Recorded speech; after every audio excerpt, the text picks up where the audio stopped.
আচ্ছা আপনারা বলুন তো দেখি এই পীর সাহেব কখন কি বলেন উনি কি নিজে সেটা মনে করতে পারেন? তাদেরকে ধরিয়ে একটু পুলিশের কাছে জানাবেন। দেন। আমি তারেক সাহেবকে বলবো, কয়লার কোন অংশ পরিষ্কার করতে চান আপনি? কথা বলেন না কেন?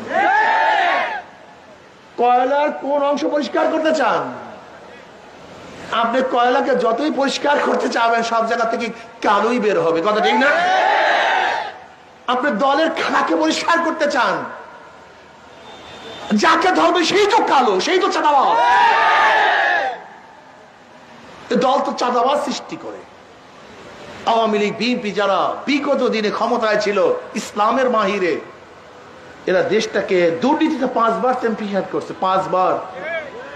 এই খালেদা জিয়ার আমলেও দেশ কয়বার? 5 বার ছিল দুর্নীতিতে চ্যাম্পিয়ন, 5 বার। ইসলামের বাহিরে যতই চেষ্টা করেন দুর্নীতি বন্ধ হবে না।